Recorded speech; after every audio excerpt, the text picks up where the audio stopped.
Hey folks, I'm Will Jarvis. Along with my dad, Dr. David Jarvis, I host the podcast Narratives. Narratives is a project exploring the ways in which the world is better than it has been, the ways it is worse, and the paths toward making a better, more definite future. I hope you enjoy it.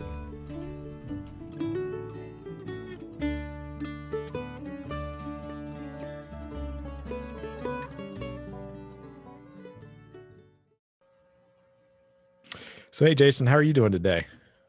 All right, great to be here. Thanks for having me. Thanks for coming on. So could you go ahead and give us a kind of a brief bio and how you got interested in progress and progress studies originally? Yeah, certainly. So my name is Jason Crawford. I write a website called The Roots of Progress, and it's basically a blog about the history of technology and the philosophy of progress. Been writing that for about 4 years now, since early 2017. And for the last, it's been over a year now, I've been doing it full time.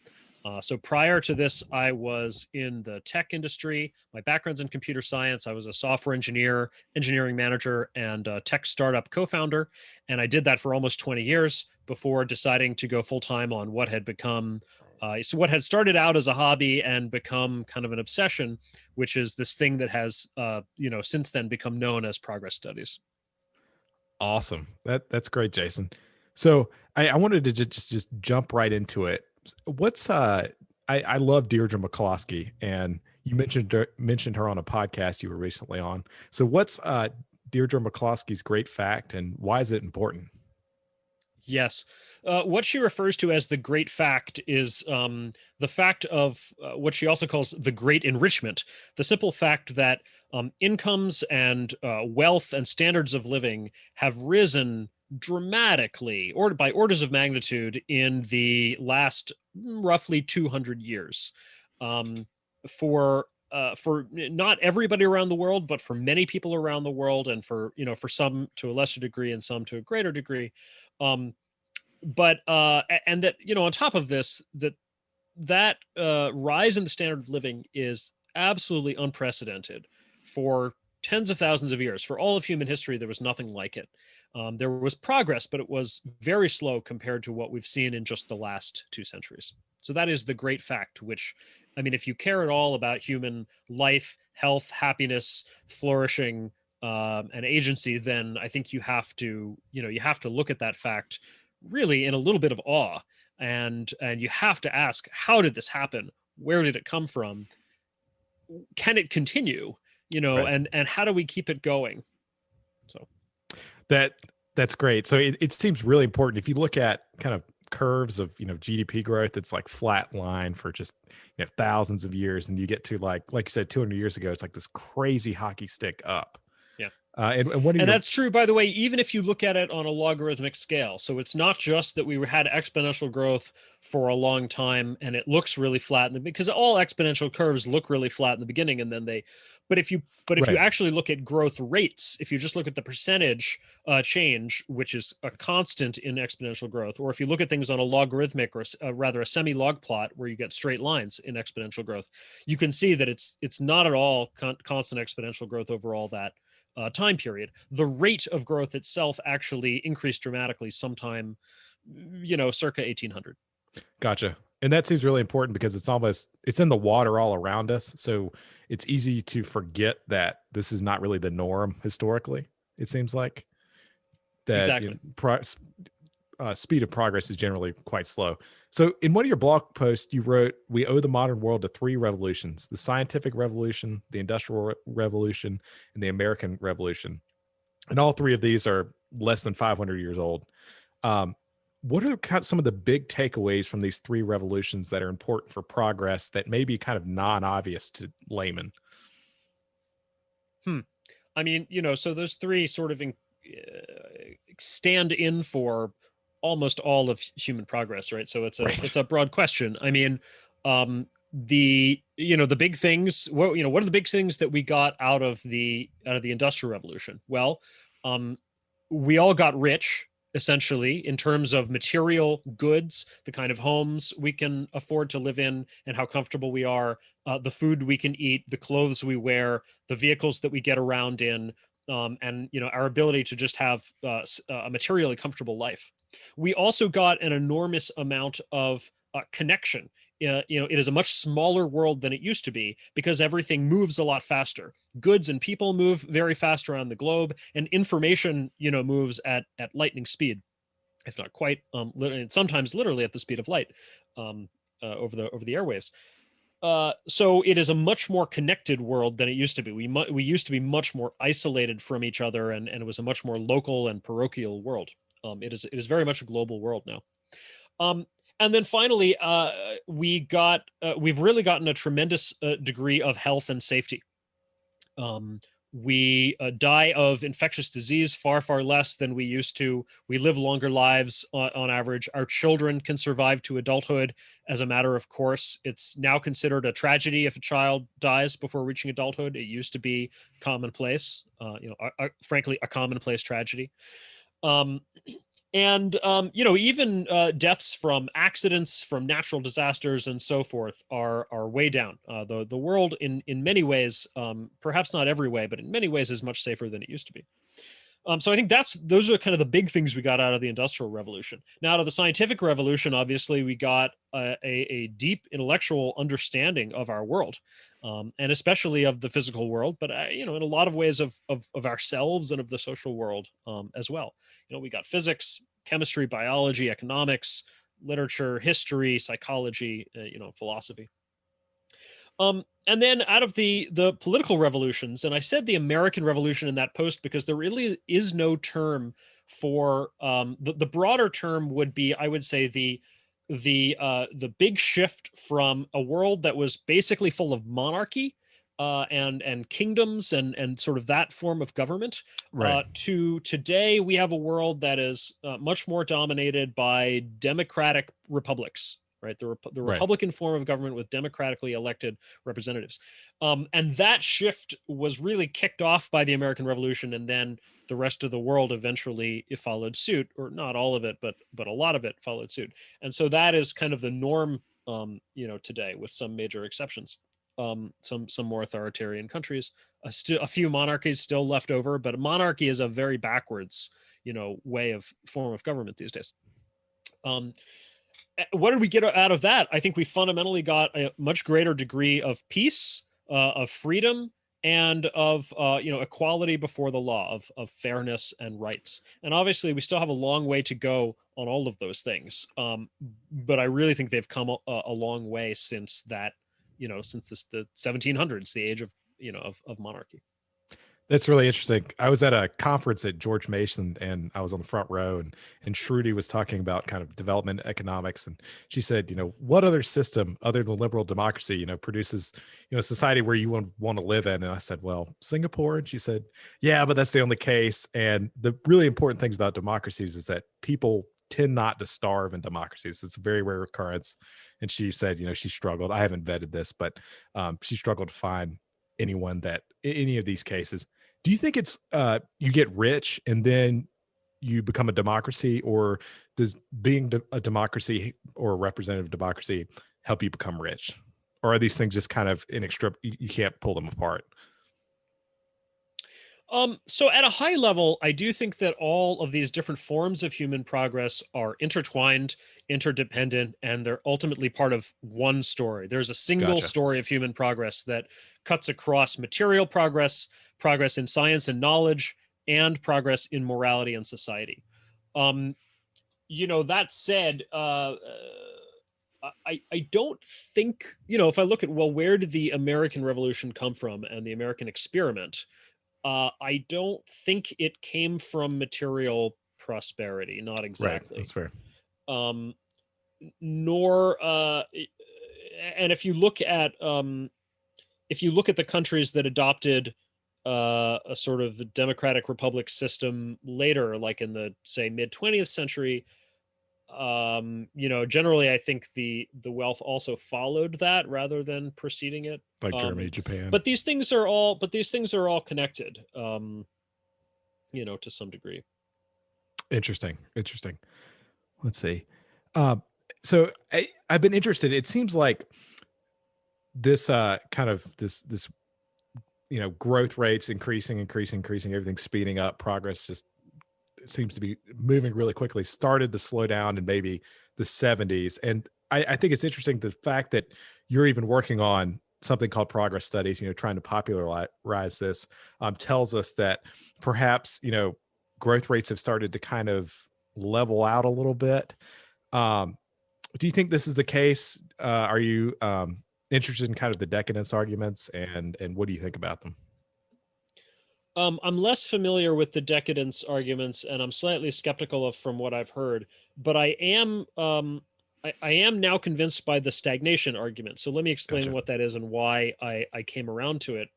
Um, I did not get involved in what would later become called progress studies because of concerns about stagnation. My initial attraction to studying this area was really just the much more on the broader sweep of history. If you're looking back hundreds of years, thousands of years, um, stagnation is just like a blip. I mean, it's a So small. I mean, the pace of technology of progress now, even if it's slower than it used to be 100 years ago, is still much faster than it ever was before the Industrial Revolution, right? So, Right. like, the big picture is the real stagnation was all the time before the Industrial Revolution, right?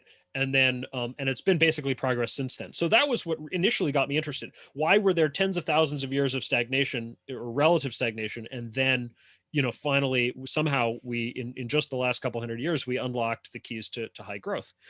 um but then when you zoom in a little bit further, and you start looking at the rate of progress on a decade by decade or half century by half century type of basis, I think you do start to see that the pace of invention and of technological development was significantly faster around let's say the end of the 1800s into the early 1900s. um, in a 50-year period from 1870 to 1920, we got the telephone, radio, the television, the electrical industry, the really most of the development of the oil industry, the invention of the internal combustion engine, the car, the airplane, most of the rollout of the germ theory, including water sanitation and some of the first vaccines after Jenner. We got the invention of plastic, the invention of the assembly line, and that improvement in manufacturing and manufacturing costs like mass manufacturing, um, and probably some other things that I'm forgetting because there are just so many of them. Right, all of that stuff in a 50-year period. Really fast. Those are all major sort of fundamental breakthroughs that just transformed, each of which transformed its own sort of industry and then had ramifications that affected the entire world in the last 50 years. So now take that 50-year period and fast forward it 100 years, 1970 to 2020, basically the last 50 years. What comparable things have been invented in that same period? Things of the same order of magnitude, these fundamental revolutionary breakthrough or general purpose technologies. Basically, we've had computers and the internet. Right. And a little bit of progress in genetic engineering, right? Yeah. And that's about it on like a really fundamental level. There have been no new vehicles, fundamentally. I mean, you can't even really count rockets, which were invented, and Right. we went to the moon before 1970, right? We haven't been back. There have been no new fundamental types of materials that have been rolled out at a wide scale, right? Nothing comparable to plastics. There have been no new fundamental manufacturing, processes that, we're still basically making things in factories. 3D printing has not, become, I mean, it's a great technology, but it has not taken over Revolutionized manufacturing everything. the way that the factory system took over, right? There have been no, we have not cured a major class of diseases the way that we essentially cured infectious disease through vaccines, sanitation, and antibiotics. We've been trying to cure cancer, and we've been making modest progress, but not revolutionary progress, and so forth. You can just sort of go down the line. So now, when I first heard this idea that there was sort of technological stagnation, I was kind of skeptical. And I felt, because, you look back over the last 50 years and there's been a ton of stuff. Right. I mean, computers and the internet, that's revolutionary. That has changed the world. And there's been lots of progress in many other areas. I mean, I complain no new vehicles, right? But air travel has gotten cheaper and safer. Cars have gotten safer. We've built out new highways. There's been, so anywhere you look, there has been progress. There have been new treatments against cancer. There have been lots of medical devices. So everywhere you look, you can see progress. You can list off tons and tons of inventions. Right. And so when I first heard the stagnation concept, I thought, come on. There's been lots of progress. What are you talking about? And especially, how can you ignore or downplay the computer and internet revolution, which is enormous, right? But then when I started listing things out, and again, just sort of not at the level of all of the problem with this is you can list tons of inventions that happened in any year from now going back to the 1800s. That does not tell you the magnitude, right? The stagnation hypothesis is not claiming that progress has completely stopped. It's not claiming that progress has gone to zero. So pointing to individual instances of progress do not disprove the stagnation hypothesis, right? To prove or disprove it, you have to somehow compare magnitudes, right? You have to somehow say, yeah, but is that invention as important as this one, right? Yeah. So there are kind of two ways to do that. There's a quantitative argument where you can look at like GDP growth, for instance, or TFP, which is total factor productivity, which is basically a measure of growth where you subtract out the impact of capital and labor increases, and so what's left is the residual that's left is sort of supposed to represent technological improvement. So you can look at these numbers, and GDP growth has been, slowly declining. But these numbers are very, like, all these numbers are problematic. They do not capture consumer welfare. In fact, in a certain sense, GDP goes up when prices go up, which is or it goes down when prices go down, right? So when when we get things for free, like Google searches or or Facebook or whatever, these things don't show up in GDP. So there's a lot of problems with GDP. It's hard to know whether that's really capturing it. So what really convinced me was looking at the level of these sort of big fundamental revolutionary breakthroughs, like I just outlined. When you look at those, you can see that there were like 4 or 5 major revolutions all going on simultaneously, in the late 1800s and early 1900s. And there's only really been one, maybe max, you could count 2 of them in the last, in the last 50 years. Right. So you don't have to downplay or dismiss the computer revolution, right? The computer revolution is every bit as important as electricity, as oil, the internal combustion engine, as the germ theory, as the factory system, and so forth. It's just not as revolutionary as 4 or 5 of those all going on at once, right? Exactly. Right. I mean, so to claim, in essence, to claim that there's been no slowdown, you have to claim that the computer and internet revolution, along with the sort of incremental progress that we've made in other areas, is just that, is the equal of oil, electricity, electronic communications, the internal combustion engine, the germ theory, and synthetic chemistry. Like the sum total of that, right? And I just don't believe it. Just too much. I think that makes sense. I think that makes a lot of sense. So what do you think has gone wrong? Have the problems gotten harder? Are things too regulated? Do people not try as hard? Is it all of these things? What do you think? So you're right. So one theory is sort of the low-hanging fruit theory, which is essentially, we picked all the low-hanging fruit. We solved all the easy problems, and now there's just no easy problems left. There are only hard problems left. So it's like we were climbing a mountain, and the first stage we were just walking along the foothills, and that was pretty easy. And now we've hit the steep part, and so it's just going to be, and so that sort of posits a natural slowdown. This, I would say, is essentially the theory of Robert Gordon, who wrote the book Rise and Fall of American Growth. He detailed, very well the last 150 years of U.S. Progress and standard of living, and I think makes a good case for this stagnation hypothesis. But his theory is that all of the innovation is gone. It's done. It's over. We found all the big inventions, and there are no more left. I mean, he Kind of doesn't scary. quite come out and say that explicitly, but that is basically Subtext. his. That's basically his. It's basically what he's saying, and I've had the opportunity to question him about this. Oh yeah. And that is my best understanding of what he believes.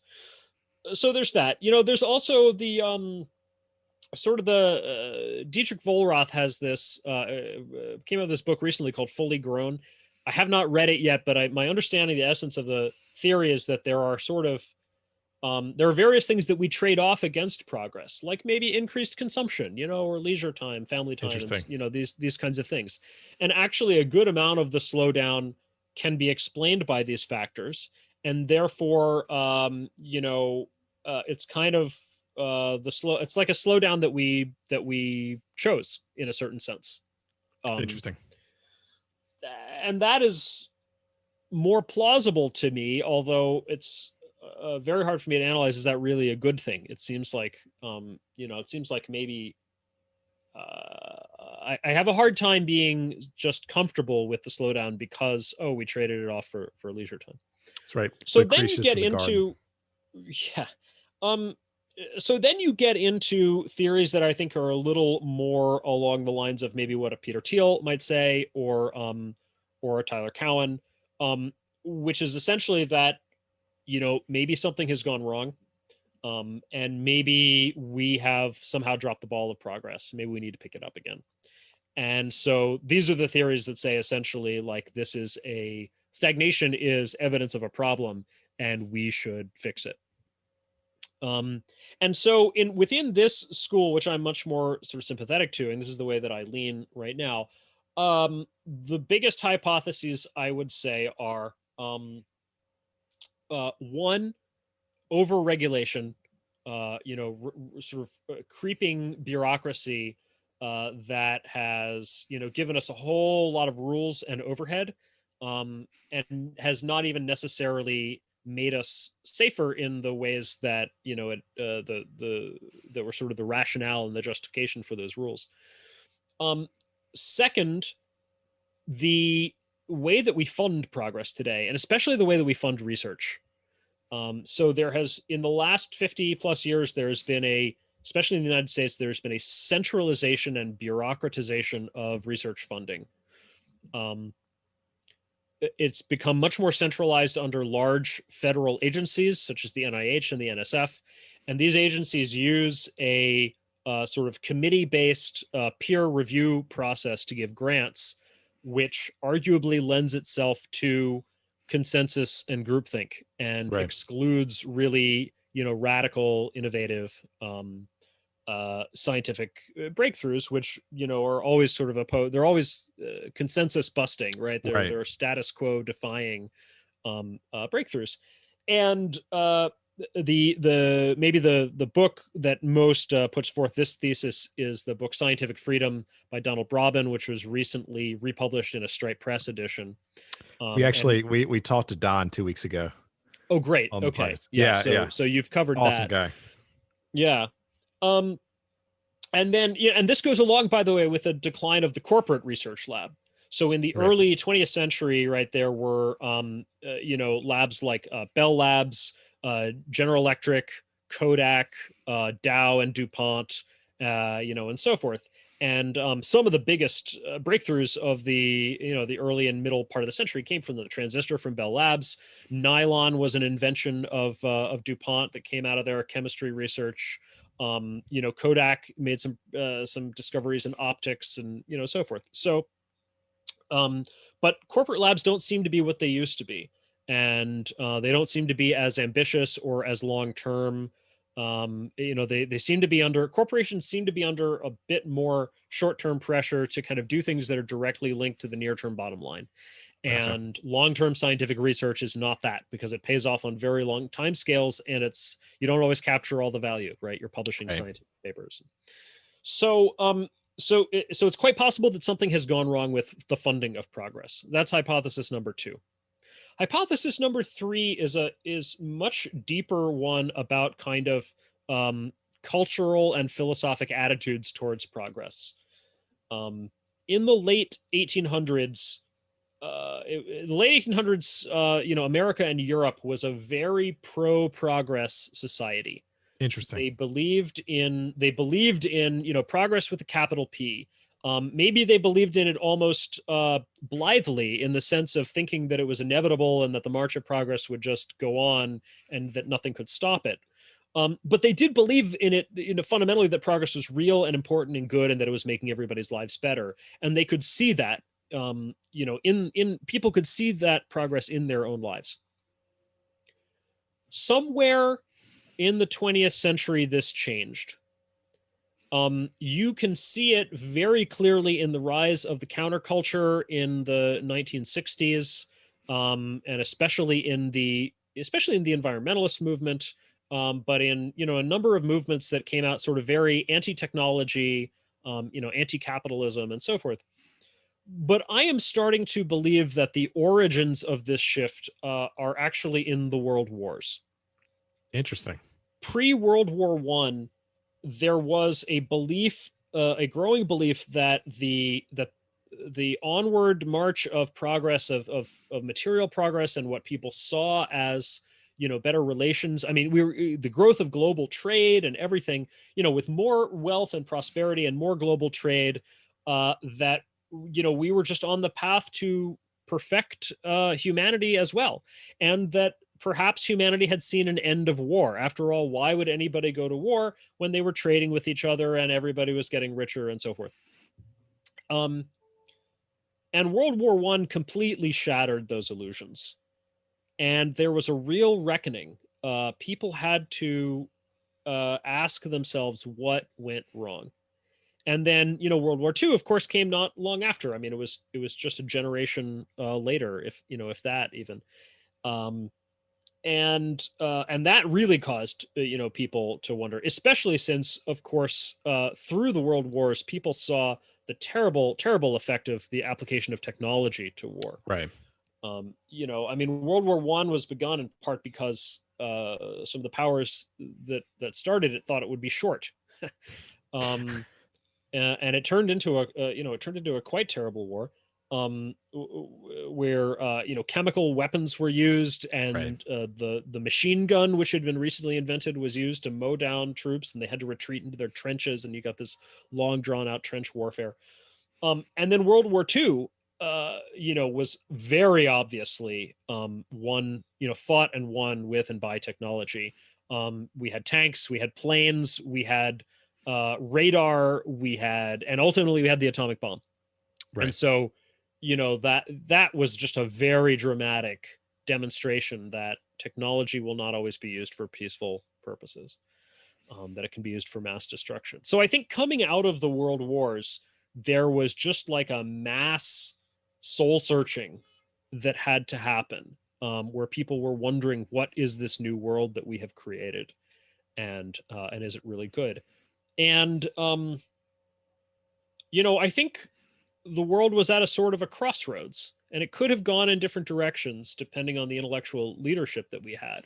I think it would have been possible at that time for for some intellectual leaders to step up and to say, look, progress can still be good, but it's much more dangerous than we realized. And by the way, it's certainly, progress in material technology certainly has not perfected our morality. Right. And we can and in fact, technology, can be combined with truly evil social systems.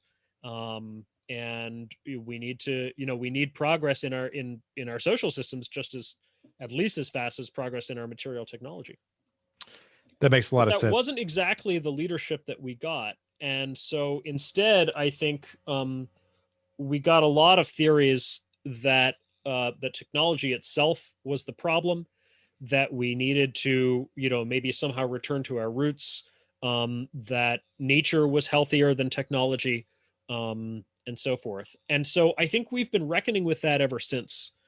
Now, some of those ideas were around for a very long time. I don't mean to suggest that they began in the mid 20th century. Some of those ideas go back to the very beginning of the industrial age. But I think they really kind of took on a new life and a new form in the, in the post-war period. And I think we are still wrestling with that, and that fight, or that intellectual struggle, is still going on. That makes a lot of sense. It seems like when the most vivid picture of technology you have is the mushroom cloud, one might be skeptical about. Interesting. So I wanted to ask you about, you're covering progress in all these different areas. You're looking at progress in all these different areas. What does moral progress look like to you? Is it an expanding circle of concerns? Is it bourgeois values? What does it look like? Yeah. So the single best book I've read on this is Steven Pinker's book, The Better Angels of Our Nature. Gotcha. Which was kind of the prelude to his book, Enlightenment Now, which I'll just add as a side note is, if you want to read one book about progress, I would probably read Enlightenment Now. Better Angels of Our Nature is about the decline of violence. So I think that is one major facet of the progress in morality. We have progressively eliminated violence from our society. And obviously it's not gone yet, but if you read Pinker's book, you can see that there are really, the world used to be a lot more violent in many ways. Interesting. Just the other day, I was reading a newspaper story from about 100 years ago of people pulling out a gun to shoot at motorists who didn't stop for a stop sign or traffic light or something like that. Oh God. And if you go back to the Middle Ages, oh my God, torture was common. Not only was it common, torture was entertainment. People would gather in a public square to stone prisoners or to watch a hanging, or they would play games with animals where they would torture and kill animals. I mean, it's really, I think you wouldn't believe it. If you were suddenly teleported back in time, even a few hundred years ago, certainly back to the Middle Ages, I think there are a lot of things that would horrify you. But I suspect that, perhaps man's cruelty to man would be, one of the most, absolutely horrifying things, where you just say, get me out of here. This is really bad. Yeah. Yeah. So that's one. I think there's a number of other things as well. Our form of government has, become much more under sort of more formal, objective legal control, right? The phrase the founders used, right? A government of laws and not of men. We used to have, much more a government was dominated by personalities and by charismatic rulers. We're not always so charismatic, but, kings and aristocrats and things were much more at their whim. We have gone a long way towards, turning our societies into societies of processes and laws. And as much as that creates bureaucracy, and as much as, of course, there's still opportunity for loopholes and corruption, I really think we've gone a long way towards, a much more objective form of government. I mean, the peaceful transition of power, which we had threatened this year, with a riot at the Capitol, but nonetheless, Inauguration Day, we went ahead and we continued with the peaceful transfer of power. That is, the peaceful transfer of power, I think, is just highly underrated. If you start reading, medieval history, so many wars were just wars of succession. Right? Who gets to rule next? Yeah. And so, what are some other things on this theme of kind of making, more formal process? Trial by jury, and for that matter, the elimination of trial by ordeal, right? The outlawing of dueling as a means of settling disputes, right? And so forth, right? So you can kind of go through and you can see there are all these different ways in which we actually have made progress as a society. Another angle, and Pinker covers this to some degree, you mentioned the expanding circle of concern, right? So the notion of humanity as essentially, that we're all essentially the same. We're all humans and we all have the same human rights. That is a relatively new concept that, Pinker argues comes out of the Enlightenment. Prior to, the 17, 1800s or so, it was very natural to think of all of humanity in terms, split into our own tribes, and to think of other races as just, wasn't that other races were thought of as inhuman so much as other races, they were just other, and Right. there was other with a capital O, right? And they were not us, and you did not give regard to the other. And this was just a natural and universal, way of thinking, that has very deep roots in our tribal origins. And it is only in the last century or two that we've been able to emerge out of that and been able to see, everybody as humans, as fundamentally the same, the same race, the human race, and to grant that everybody should have the same rights, and to grant women the same rights, and to grant all races the same rights, and the end of slavery, and universal suffrage, and so forth. And these things have not, are not absolutely everywhere in the world anymore. And again, just the fact that these things are written down and codified in law doesn't mean that they are observed. There can be loopholes, there can be corruption, and so forth. But having them written down is the first step. Right. And there was a point at which the laws did not even, in theory or in form, guarantee universal rights, in which unequal rights were literally official and were written into the law. And so, getting equality written into the law is the first step, and then you can root it out, where it's still, where abrogations of those rights still exist in practice, even if not, in theory. Interesting. Are there things you think have gotten objectively worse since the beginning of the Industrial Revolution, kind of at a societal level? Like maybe Well, we social certainly have, atomization or something. I mean, we certainly have many problems today that we didn't have in the past. Now that itself is not really, even that itself doesn't necessarily mean that we haven't had net progress. Right. Generally, the problems that we have today are better than the problems that we used to have. But I think it's important to recognize that progress always creates new problems. Progress is messy. It's not linear. It is not monotonic, and it's not always a Pareto, trade-off for everybody, right? New technologies throw people out of work, and that sucks for them, at least in the short term, and maybe in the medium term. Even though it's good for most people and it's good in the long term, right? New technologies and the growth of industry created a lot of pollution. And we have subsequently cleaned up, a lot of that pollution. But in the meantime, I mean, London in the late 1600s or Pittsburgh in the 1800s, those were filthy places, right? Because of coal, mostly. As progress goes along, it throws off problems. Those problems, I mean, again, usually the problems are better than the problems that we had before. And the new problems, this is really important, the new problems themselves are solvable. So I think, rather than thinking of progress as kind of this clean, linear, monotonic, just everything always gets better and nothing ever gets worse, we need to think of progress as a series of trade-offs that make us better on net. And we need to recognize that just as the problems never go away. We will never have solved the last problem, right? Progress always creates new problems, and we will always solve them if we can and if we choose to. This is the view I think you get really clearly from David Deutsch in his book The Beginning of Infinity, where he talks about it as just as our expanding sphere of knowledge is constantly opening up new questions, right? You don't criticize a scientific theory by saying, well, yeah, that theory answered some questions, but it opened up a bunch of new ones.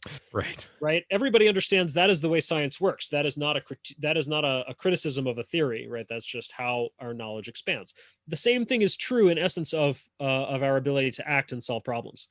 The fact that a new technology opened up new problems while solving old ones is not inherently a criticism of that technology. So yeah, we have lots of new problems today. We have information overload, which, I mean, frankly, every new information technology, starting with writing and books, has created a relative information overload that people complained about at the time, right? We have, and we have a distraction economy, as people, like talk about, because there's so much information all around us and it's so enticing, and we have all these apps that are, so like that's a real problem. We have health and nutrition problems that we never had. We have obesity. That is, it again falls into the context. It's sort of a great problem to have, right? The problem for most of human history was famine. And now in the wealthier countries, the problem is obesity. But obesity is still a problem, and it's a bad one. It's one we should solve.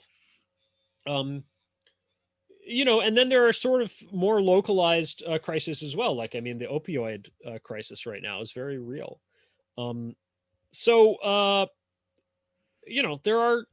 There are certainly new things, and there are challenges. New infectious diseases like COVID can spread rapidly around the world because of our transportation technology, right? Right. But then at the same time, our information about COVID spread rapidly around the world. Even faster than the virus itself could spread. We broadcast the genome of the virus as soon as it was found, and then we started making mRNA vaccines against it as soon as we had the genome. So, again, the technology gives us new problems, and it also gives us new ways of solving those problems. That makes sense. It makes a lot of sense. I think I know the answer to this question. I like to ask guests this question. Would you rather be JP Morgan when he was alive or Jason Crawford today? Yeah. Well, I wouldn't want to be anybody other than Jason Crawford. But yeah. But yeah, even just comparing a standard of living, I don't think I would go back to JP Morgan's day, even if I had his fortune. Right. Just got to think about not even having ibuprofen. Not having ibuprofen, right? Not having. Well, Morgan might have had. Actually, Morgan had aspirin. That's fair. But he didn't even have electric lights until they were invented. When he was later in his life, he didn't have air conditioning. He didn't. He couldn't fly in a plane to go to to go on a vacation. He couldn't read things or play games on the internet, right? He couldn't take antibiotics if he got an infection, right? So there's a lot of things. He couldn't get a flu vaccine. There's a lot of things that a lot of ways in which we're far better off today. Makes sense. So Jason, what does progress studies look like 10 years from now? And what are the most understudied areas within progress studies that you see? Yeah.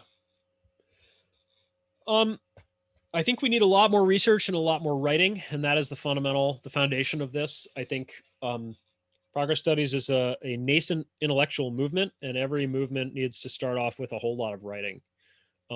My research and writing is about the history of technology. It's about telling this story that is, the story that needs to be put together. I think fundamentally there's nothing new in the sense that an academic would consider there to be something new. I think all the stories have been told, they're out there, but the material is not very accessible outside of the specialty. It is hard to find out, even a simple question like, look, what exactly is steel and how does it relate to iron and why is it hard to make and how did we get better at making it? That was a hard question for me to, like, you'd think there'd just be an essay you could go read, and now there is, but because I wrote it, that's the sort of thing that I think that kind of knowledge needs to be more broadly accessible. So I would love to. So I'm currently writing a book or planning a book on the history of progress that will tell all of these key stories and put them together into a framework that you can understand. I think we need a lot more of it. I would love to see a book about the history of nuclear power and what was the promise. Why did it not come about? Gotcha. What are the actual, prospects for it going forward?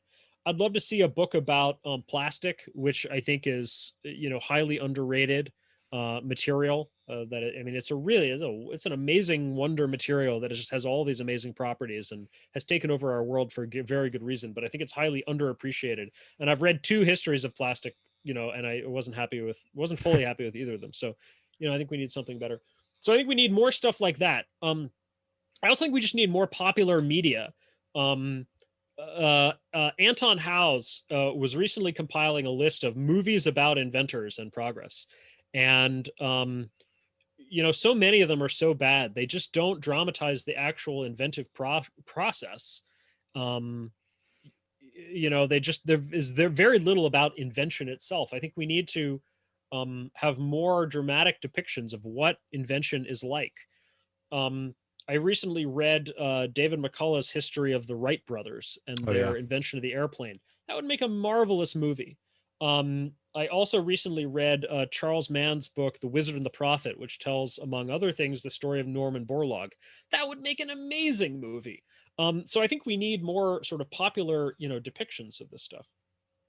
And then, ultimately, we need people to start working this into policy proposals, right? Right. If we are overregulated, what type of regulatory reform do we need? The FDA, for example, started out, as a way to protect people against some truly horrible things that were going on in food and drug manufacturing, right? Right. With manufactured food and drugs being really not at all pure. I mean, really adulterated with bad substances, and it was a bad time. 100 years later, it's grown into this regulatory agency that I think did a significant amount to slow down our response to COVID. Right. How did it go from something that was, protecting us or trying to protect us against some real, abuses, to something that, is actually harming our ability to, to advance health? Somebody needs to tell that story and come up with an actual proposal for how to fix it, and gain credibility and gain traction for that proposal. And we probably need similar things with like NIH and NSF, and maybe with Eli Dorado has written some good stuff about environmental review and how much it slows down construction and building things, and doesn't even, he claims, do what it purports. It doesn't even protect the environment in the way that it purports to do. Construction actually is another great one that somebody really needs to dig into. Why does it take us so long to build anything? There's an entire project out of NYU right now called the Transit Cost Project that's going on, where they're just looking at how long it takes to build public transit, like subways and light rail and stuff. Right. And in the US today, the costs are enormous. They're enormous compared to what they used to be, and they're enormous compared to the best examples in other countries around the world. So why are we so bad at this, right? And what could make it better? And then, ultimately what I would like to see is for the progress studies movement to work out among the people who want to do all this research and writing. I want us to kind of have an ongoing conversation and to work out a kind of theory, a set of ideas and principles and concepts. I sometimes say we need to write like the Federalist Papers of progress studies. I kind of want to see that effort. And eventually we need to get this material out there in a way that inspires people to actually take action. We should be inspiring young people or people earlier in their careers to do, to pursue ambitious goals in science, engineering, and entrepreneurship. And we should be encouraging people with money to be seeking out and experimenting with new ways of finding and funding this talent and these ambitious projects. That's ultimately what I want. I want progress studies to both motivate those efforts and to inform and guide them. That's, I think, that is the decades out goal, and how this can actually change the world and accelerate progress for all of us. That makes a lot of sense. So, Jason, do you have any other parting shots? Where should people find you? All this good. Yeah, absolutely. Subscribe to my blog, rootsofprogress.org. You can subscribe by RSS or email, and find me on Twitter. I'm Jason Crawford on Twitter, and those are the places where I write and post the most. Awesome. Well, thank you, Jason. Absolutely. It's been a great conversation. Thanks for having me on. Learned a lot.